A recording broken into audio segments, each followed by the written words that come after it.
Everybody in the room, give it up for the cast of Everybody Still Hates Chris.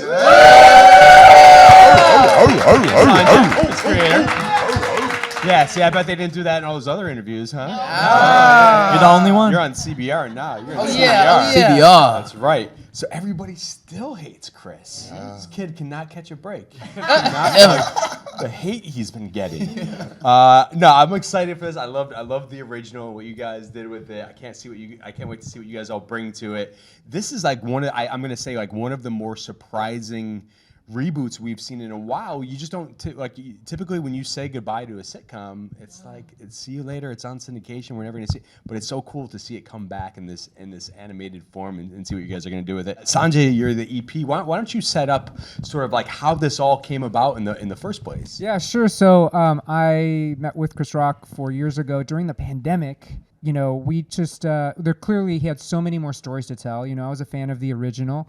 And in 88 episodes, I mean, I even felt at the time like, there were things that were left unexplored. Mm-hmm. And in talking to him, we really connected over his stories. There's some overlap in our personal stories. And we both just shared a vision on how we could bring this to animation to make this its own version of the original. Mm-hmm. You know, so that's what animation is allowing us to do. This show is, gets to really lean into fantasy moments. It gets to really explore what the medium can do, and that's what gives it another flavor. Mm-hmm. For the cast, I mean, how much have you guys seen so far of the animation? 2 minutes. Yeah, I was about to say, as of today. 2 minutes. Oh, well, how's it look so far? It was beautiful. Good. Yeah, it's good. Yeah, beautiful. So I would imagine, Sanjay, to your point, it's going to be a little bit more sort of like fantastical. Is that the right word? Yes and no. So I think one of the reasons we love the show, the original, the OG show, was its approach to realism. You know, you could connect. It was grounded, and within the world of our show, within the realistic world of our show, we stay grounded and real. But we get to really, use animation and lean into the fantasy moments, express emotion through animation, and do other unique things that only an animation can do. The camera can be anywhere. We can be anywhere. And so it's allowing us to explore new environments, new character pairings we haven't seen before, and we can expand on the original while treating the original as canon and really go further with some of the things that were set up in the original. Terry and Tashina, I mean, you guys have been playing Chris Rock's mom and dad for so long now. Does he just call you mom and dad at this point? Not when I look cute. I just told the kids, I'm like, listen, when we're out, I still look good. Don't call me auntie. Well, one thing that I want to say that is so important and impactful for me is the fact that Julius was named after his actual dad. All the other characters had different names, and because his father passed away, and he actually dedicated his whole his comedic career to his father, and it meant a lot. We actually met on the set of The Longest Yard, and he saw me with my kids, and he was like, "Hey man, I got something for you." And I'll never forget that day. I was like, what is it? He said, no, you get it. And I went home. We shot the movie, did all our whole thing, and there on my doorstep, because this is back in the day before email, okay? This is when messengers had to bring you scripts, and it was on my doorstep, and I opened, and remember, Everybody Loves Raymond was a big hit. Yeah. And I opened it up, and it said, "Everybody Hates Chris," and I cracked up. Like people don't even tie that in to what that was, but I'm like, the joke is in the title. Yeah. And I went, holy cow, the fresh original thoughts, and then I went all the way to page 32, and I went, this is the best thing I've ever seen in my life. Yeah. And I was so in, and I mean, my life's changed forever. And now to get it to do it 20 years later, and I'm still, this character's still here with this amazing cast and this great, brilliant showrunner and my partner and Tashina, who we created this stuff together for 4 years. It's so, all I can say is, who gets this? Yeah. I feel honored. It's a pleasure, and it's beyond me. I feel like I'm just one of the most blessed people in Hollywood. I love that. Love that. Tashina, what was your origin story with Chris? How did he recruit you for this? Well, I was auditioning for quite a few things that same day. And I went on an audition because I auditioned. The role wasn't given to me. Holly Robinson, actually, the network wanted Holly Robinson. And I was like, oh, I'm going on the audition. It was my last audition of the day. And I was like, I'm sitting in the waiting room. I'm like, I'm at the wrong audition because I had so many auditions that same day. And the lady said, no, you're supposed to be here. So I'm like, oh, okay. So I said, okay, let me get my mind right. I walk in, I open the door, and Chris Rock was sitting right there. Mm-hmm. And I said, okay, I need to get this job. He's serious. Because very rarely do you see an actor who produces a project who's there at the first auditions. That very rarely happens. Usually they're at home watching tape. And I said, this man he's vested in it. And from that moment on, he told me later on, he said, Tashina, I wanted you. I fought for you to get it. I fought for you to get it because the network, they had their, ideas of who they wanted. And he fought for me. And thank God he did. Perfect. Great. Tim, you're the new young Chris. Everybody still hates you. See, it's a new thing for me. Sorry, so everybody hates you. Yeah. And no, I mean, tell us about like how you approach his voice, because like I figure there's like two sources almost to work with, right? Because Tyler was so good in that role, obviously, but then you're also playing young Chris. So are you like looking at both of them, or is it like a hybrid, or are you trying to do something completely different? This is an amazing question. So I went in, just kind of doing my thing, trying to figure it out. Then I listened to Tyler, and I was like, okay, his voice got deep. His voice got deep. Yeah. So, because we start off from when he's 17.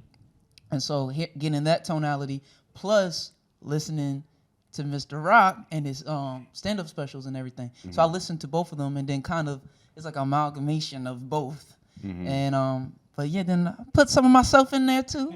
Yeah. And yeah, it's fun. It's fun. Can you do an impression of Chris Rock? Because I feel like you could. Let me tell you something. I knew it. I could hear it in there. You can hear it a little bit. I feel you.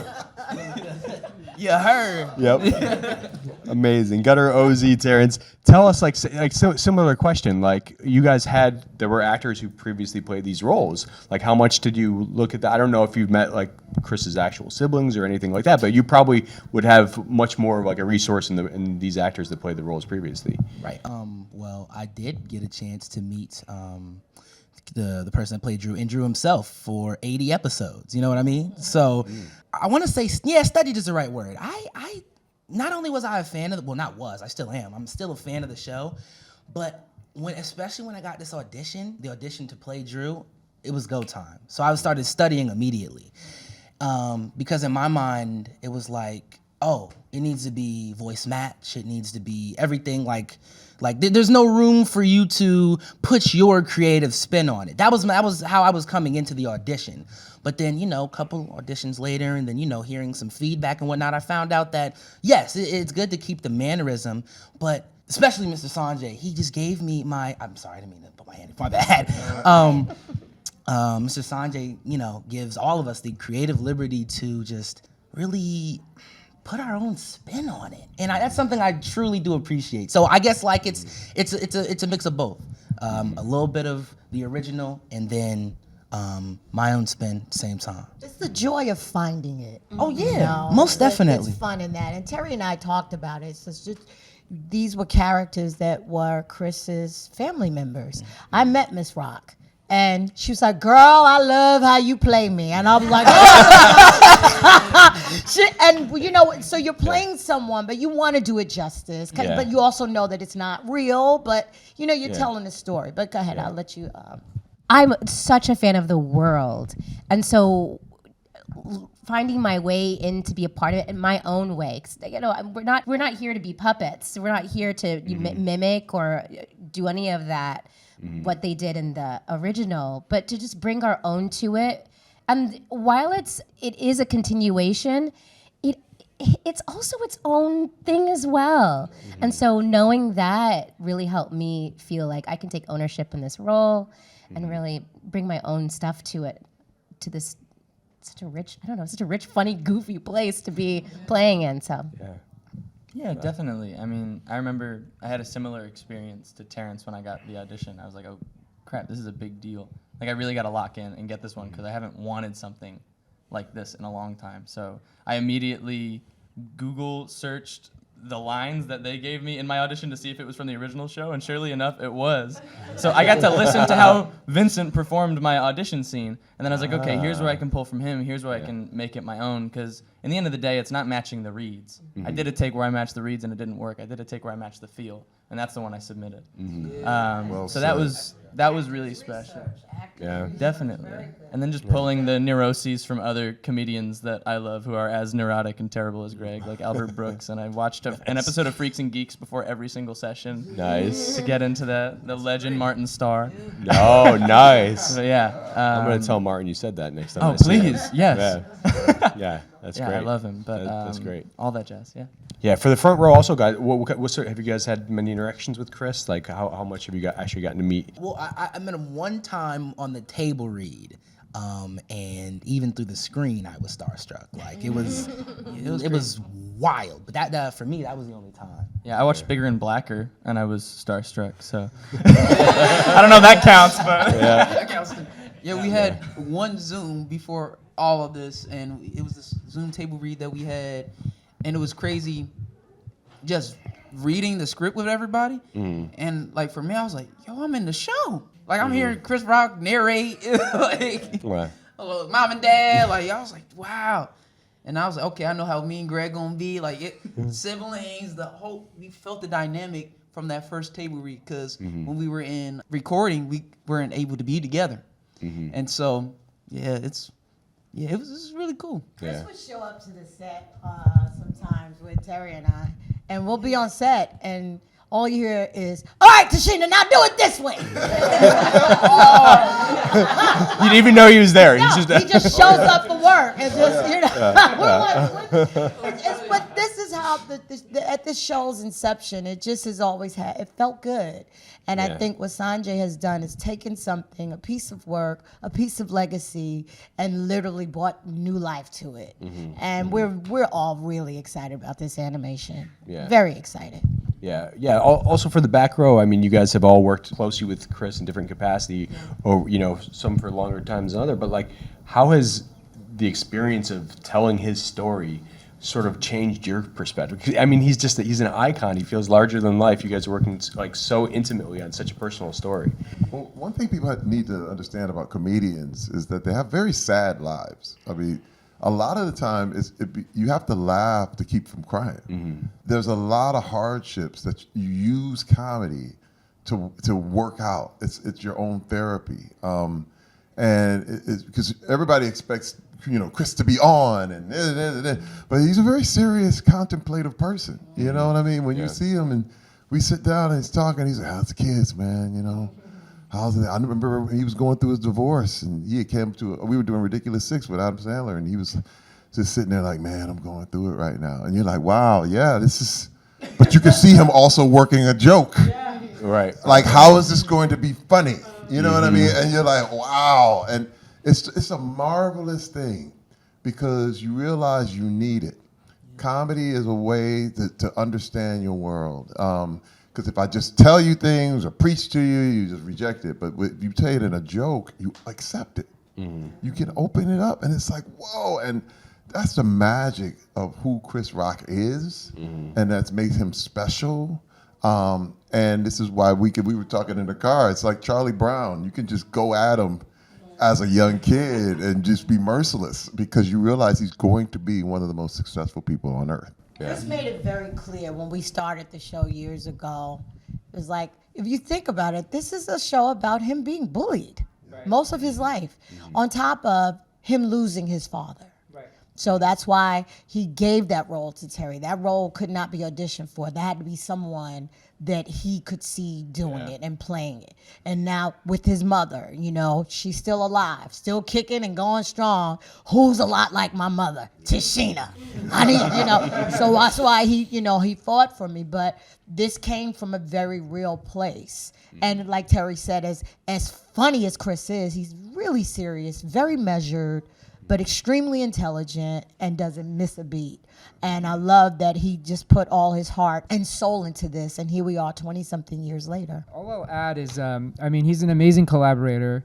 And, I heard him in an interview just to, agree with what you've said about him, say that, a lot of things I talk about are actually sad. I make it funny.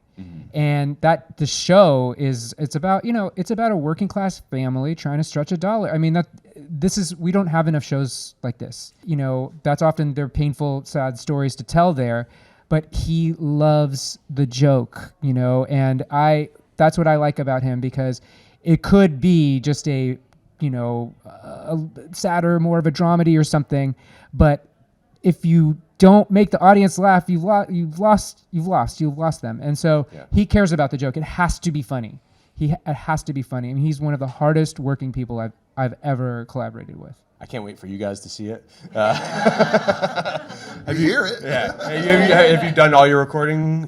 Are you that stage yet? Sanjay, have we done all our recording? I was gonna say I got a week free in about a couple weeks, so. I mean, we're relentless. Like I'll call them in for one line if it's just like, hey, we thought of one word that'll be better in this. I know you did this like 20 times already, but I promise it's going to be so much funnier if one word is changed. So we're always tweaking, but we've recorded a lot of the show already. I had to come in because my body language was doing something else. And it's like, oh, she wouldn't go at that moment. So a lot of times that's what I'm finding with animation. It's not because you didn't do it right. Something in animation happened differently. So now the sound has to be different. What you're doing, it has to be different. So it's a fun process. And it's a fun process, this is my first experience acting on my own. Like, you're in a mic. You don't have an audience. You're looking at yourself in the mirror and Sanjay. And Sean. Shout out to Sean. Shout out to Sean, engineer Sean. And Chuck. Chuck is there. But, we were used to having the crew. That's how we knew the scene was funny. Yeah. If the crew started laughing, we're moving on. We don't have to do it again. We had cameramen cracking up. Oh, man. I bet. You know what I mean? You can hear them but they have to covering their faces, right? Yeah. But that was our goal. We got to make them laugh. So, doing the animation is just a new experience for me. And I've been in this business 45 years, and this is still new. This is new for me, but it's exciting, and I love the ride. I've spent I've been writing for 20 years and spent a lot of it in animation. I also done live action, but King of the Hill, South Park, I worked on a Pixar movie and series, and I ran Central Park for Apple, which was a massive undertaking. It was like 3 unique songs per episode and lots of exteriors, huge crowd shots. And I picked up tricks along the way. One thing that I have learned to love about animation that makes up for not being on set to see the reaction is knowing, okay, we're going to get another bite at the apple. Like, this is what it looks like now. Oh, wait till the board artists get their hands on it. They might find something. And then now we're going to need to perform to that, and there's this great conversation that's happening between actor and artist that I love that only happens in animation, and to be aware and budget for coming back in so you can make those adjustments, so that you're it's locked, can't do anything about it, is just something that I love that, this wonderful group of actors open to and, comfortable with, and that way we can kind of, I hate using this word iterate, but Pixar uses it, but like just iterate and make it better and better and better and not be satisfied. And even if an eyebrow's out of place, make it better and better and better, and that's the way we approach the show. I auditioned for Central Park. I really wanted that role. Uh-oh. Yeah, I wasn't in charge of that. I wasn't in charge of that. No.